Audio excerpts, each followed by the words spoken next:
This year's been a really tough year. We started out really dry, and then we've gotten wet, and then we've been dry, and now we got high heat. So these beans here, they were planted the 1st of May. Some of the middle season beans that we did, we started May 15th, or April 15th, we were done by May 15th, planting everything this year. The beans have come out, they're really looking well.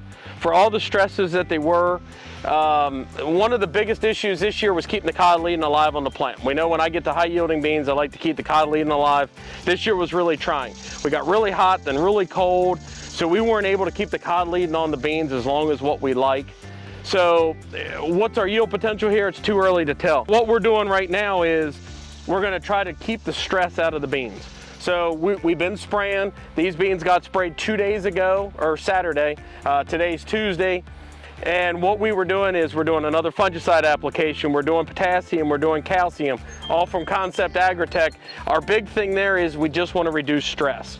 The beans here, we use a lot of different products. You know, I live in the Chesapeake Bay watershed, so I'm very cognizant on not over application of phosphorus and nitrogen. So we've really partnered on this field also with NutriCharge with James Patterson.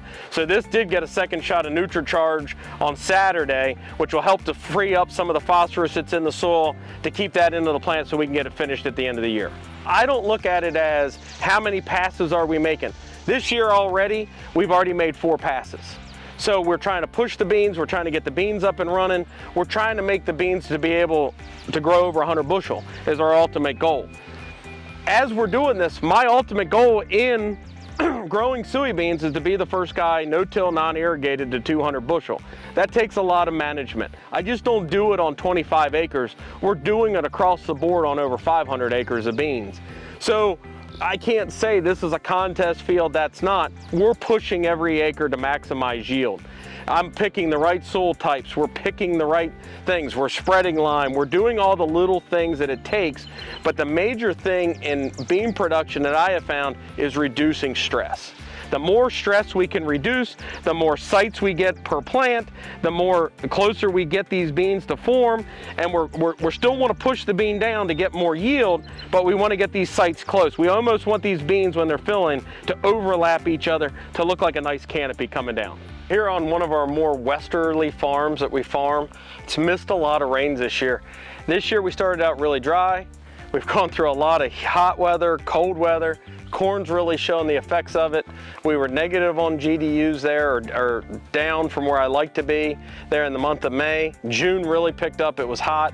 Corn's showing a lot of the effects of it. The next 2 days we're supposed to be in 100, 110 heat index is what they say.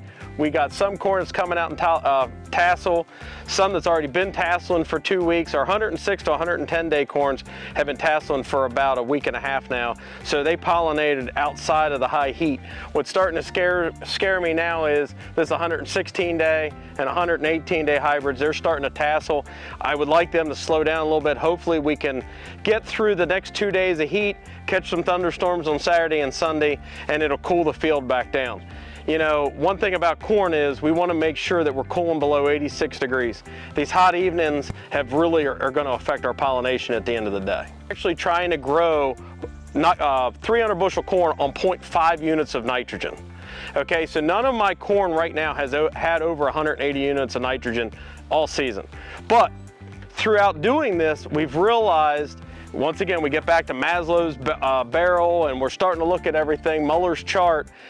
We're starting to use a lot more micronutrients. So right now, corn right now is going through tassel, so we won't do anything till we get brown silk. Once we get brown silk, we'll come back in with a potash application, another fungicide application, more moly, cobalt application. We'll do a lot of Como B applications on all this corn. The one thing, to replace the nitrogen that we're not putting out, we have to have more cobalt, more moly, we have to have some nickel, silica. We got to have more of these products out here. So on our corn production, I've really changed our philosophy and how we're doing it, so we're only using 0.5 units of nitrogen anymore out here in our cornfields.